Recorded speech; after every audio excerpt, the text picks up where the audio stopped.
Jane! Jane, where are you? Over here, sir. Oh, there you are. Okay, good. Is the slip and slide prepared? Yes, sir. Okay, what about the anchovy dip? Yes. And the vanilla glacier cake?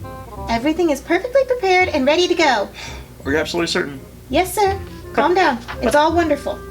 Alright, I trust you, Jane. It has to be perfect. I spent so many months planning this. If something were to go wrong, I don't know what I would do. Why, it would ruin the whole festival image. What if Maria's brother think? I don't think Johnathan would be upset if something went wrong. He seems like a pretty agreeable fellow. But imagine the disgrace it would bring to our town. Months of planning an elaborate Penguin Heritage Festival only to go up in flames. Why, we'd be the laughingstock of the neighboring cities. No tourism would ever want to come here.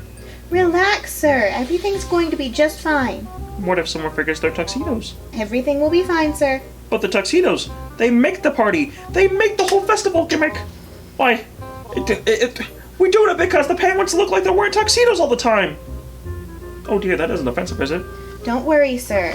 The whole town is excited, and it's going to be a very fun night for everyone, regardless of what happens. You're right, Jane. Okay, I'm going to double back and check everything. Will you go prepare the entrance for our guests to make sure they arrive, perfect? Everything must go perfect. As you wish, sir. Okay. Where's my top hat? Isaac, you don't own a top hat! Yes, I do. Dad got it for me last Christmas. It's in the costume bin in the closet, sweetheart. Why do you guys even need a top hat? Good sir, this is a distinguished event, and I shall dress as such. You have 10 minutes before we need to be out the door. Ma, all this fuss really isn't necessary. We rarely get visitors into town, and the mayor just wanted to make sure you felt welcomed. I really appreciate it, but a private tour, guest speaking opportunities at the library, and now a festival, it just seems like a lot of work. Mayor Leonard can get a little carried away with things sometimes, but his heart is in the right place. I know. I just would like to have a minute to spend with my family on this trip. Well, there's always tomorrow. We can do whatever you like then. Yeah, sounds like a plan.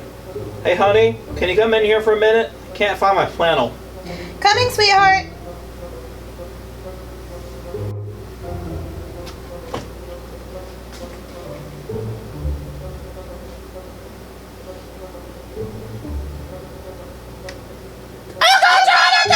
Crikey, jeez, what's going on over here? Sorry, Uncle Johnathan, we didn't mean to scare you. What's crikey? I think it's the sound a cricket makes. Nah, it's just a saying in Australia. It's something you say when you're surprised. Australians are weird, man.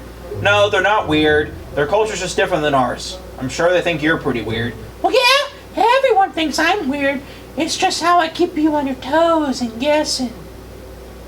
I want to know more about Australia. It just so happens I brought a book for y'all, so let's take a look at it. This is Australia. Wow, it's so big. It may look like that here, but Australia is actually the smallest continent on Earth. Smaller than North America? Way smaller. And Australia is one of the only few continents where it's actually a country, too. The country of Australia is made up of 6 different states. New South Wales, Queensland, South Australia, Victoria, Western Australia, and Tasmania, which is this little island right over there. Australia also has claim to around 10 territories, 3 of which are on the mainland of Australia, and 7 of which are external territories, or islands, somewhere around the continent. This includes some part of Antarctica, where Mum was born, and McDonald, where I was born.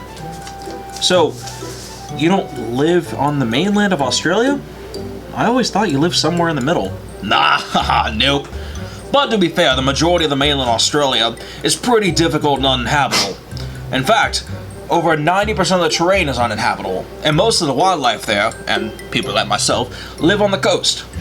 This part in the middle right here is what we call the Australian outback, and for creatures like me, or any of you guys, it's way too hot and empty for us to handle. So who lives there then? Ah, you'll be surprised. You see, another interesting thing about Australia is that 80% of the creatures that live there are only native to the region, meaning they are specialized to live these conditions. These creatures include kangaroos and wallabies, koalas, emus, wombats, and even platypuses. I want to visit Australia. Well, maybe your ma will let you come down and visit us sometimes. Kids, John, you ready? It's time to go. Yeah, we're about to be going, Mary. Welcome, gentlemen, to the Snowden Penguin Heritage Festival. Please come in and enjoy our wonderful food and games, and we have prepared in honor of our penguin friends from the south. I think that's everything he wanted me to say. Hey, lass, that's a nice little spiel you got there. Thank you. The mayor wrote it for me, with specific instructions to greet every single person with it. Is there any specific art prepared for this event? No, I'm not that I know of, but there are games specifically themed and food. Oh, lad, your obsession with art has gone a little too far. Leave your poor lass alone.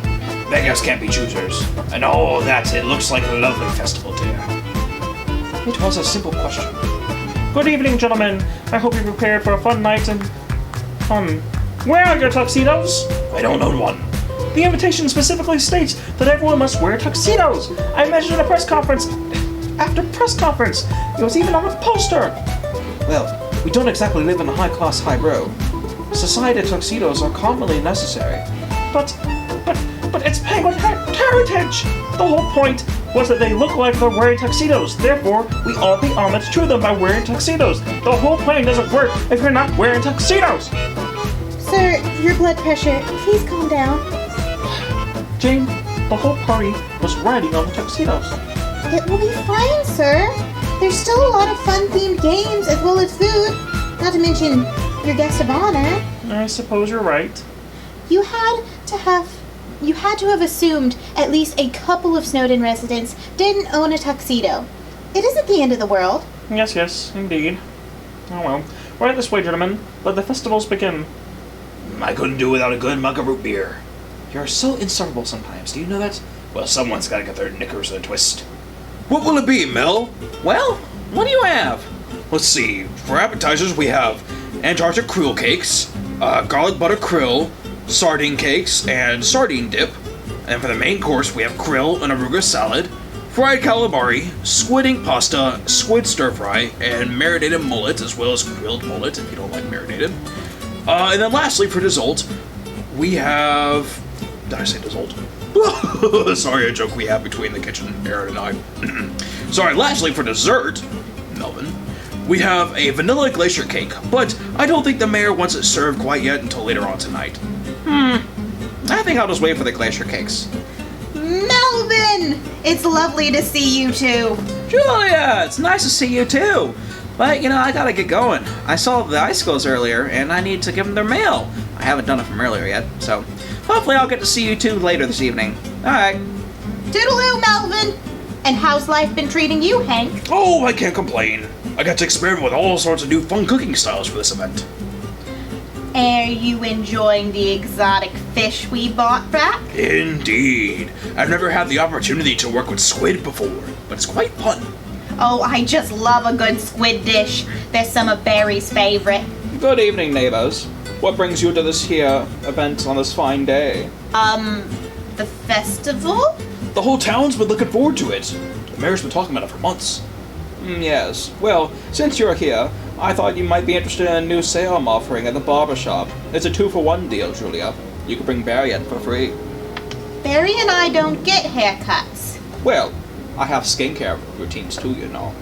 If you enjoyed our food lineup, you're certainly going to love what I have in store over here, which is this wonderful little festival game themed all around penguins and their day-to-day lives and activities. This front right here is bobbing for apples. Dad, Dad, Dad, Dad, Dad, Dad. Yes, boys? I don't get it. What does bobbing for apples have to do with penguins? It doesn't make sense, Father. Well, you see, boys, when penguins hunt for fish, they dive in the water and bring up fish with their mouths. It's kind of like bobbing for apples. That's kind of far-fetched, Dad. Yeah, you're really scraping the bottom of the barrel here. Well, I didn't think so. This was the best you could come up with? Well, it makes sense. You're just being silly. Now go run along and play. No, I think that's a funny idea, Mr. Mayor. See, he gets it. Johnathan, I could tell you're a man of culture. Now, for our next game. Our next game is a game of, pin the tail, or, I guess in this case, the tuxedo and the penguin. Pretty presumptuous, don't you think, to assume all penguins wear tuxedos? Of course they don't all wear tuxedos, but there's a correlation. See, tuxedos look like they look like they're wearing tuxedos, so I thought that'd be fun. Are you saying that all penguins look alike? No, of course not. That's pretty rude of you to assume, Mr. Mayor. Generalizations like that can cause some serious damage. No, I didn't mean... It is pretty funny how we all look alike, wearing tuxedos and all. It is a cute idea. Oh, see, well, he likes her. Alright, so our last game is a giant fun slip and slide to commemorate how penguins slide on their bellies in the water. For fun. Alright, slip and slide time, let's go! Woo, this is gonna be great! Alright, Barry, you go first. Isaac, not so fast! Don't be admitting! Ah! Barry! What did I do? No! Ah! I'm okay. Have you decided on a book for book club yet? I was just talking to Maria about this. I really think the ladies would enjoy Pride and Prejudice, or really any Jane Austen book. Oh, I just love Jane Austen. Well, if you've already read a lot of her books, it might not be worth reading another one of her books. I don't know about that. I find that Jane Austen always has some value. Her social commentary on high society life are always amusing. Did someone say high society life? There's no better expert on high society than me. I mean, I live it every day. Glenda, how nice to see you. Yes, indeed. So, what's this I hear about high society, Janet? Are you looking for a highbrow husband? Because I know a snowy owl from Vermont who would be just perfect for you. I'm flattered, Glenda, but I'm really not interested. Oh, nonsense! You'll just love him. His family is the cream of the crop. They have a monopoly on the maple syrup industry, and his sister's children are absolutely the sweetest. Glenda, we were just talking about, speaking of children, when are you and Walter going to have some? You certainly do love them since you babysit those icicle children so often. Well, then again, one certainly can't be too careful with these things. I'm sure the two of you would have to spend a fortune on haircuts, what with both of your fur. Did somebody say haircuts? My barbershop is having a 2-for-1 deal. Glinda, you should get a cut for you and George. My hair was just cut, thank you very much. I'm sure you could always use a touch-up, right, Elton? Oh, yes. Why, I can see those pesky grays coming in now. Just give me a second. Oh dear. Well, if you think so, I think I'd like to make an appointment as soon as possible. I'll see where I can pencil you in. Don't get me wrong, it's lovely living in a town so wholesome and nice, but I just wish I could get one big case, you know? Not anything too terrible. Maybe a robbery. Or, some breaking and entering. Something like that. Well, Melvin took a book from me the other day. You're a library. People check out books all the time. Brilliant! You solved the case! Wonderful work, Dan! Excuse me, Mr. Finnigan? Yes, small child. I have some interesting news for you. Come closer. Closer. The Queen of Winchestershire was kidnapped. Really? Mm-hmm. And the Prime Minister asked me to come here and ask you if you would be interested in the case. Oh my. Are you hearing this, Walter? Indeed I am. What clues do we have so far? Well, there was a scarf tied out the window, like someone had climbed all the way up and then all the way down it, and there were footprints leading into the dark forest, and then they heard screams in the woods, like a dragon had ate her. No. They never use dragons. That's too messy. Try not to jump to conclusions. Stick only to the facts. Sorry, Mr. Finnigan, sir. There's one more thing. They think the queen wasn't the true heir to the throne. Fascinating. Indeed. Things were looking up for my business. At least. Maybe this could be it. A hard-hitting case. But who could be the culprit? Who could have done this crime? This was going to take all my knowledge of the law and criminal investigation. Lucy, now there you are. I've been looking for you everywhere. For you and Issac, Issac said you slid down the water the wrong way. Anyways, I'm going to have to take him home early. Can you stay here with Mommy and Uncle Johnathan and Aaron? Okay, Daddy. Aaron's being boring, and Uncle Johnathan is busy, so I'll just keep playing here with Mr. Finnigan and Uncle Walter. Wait, what? Are you okay with keeping an eye on her, Walt? Of course!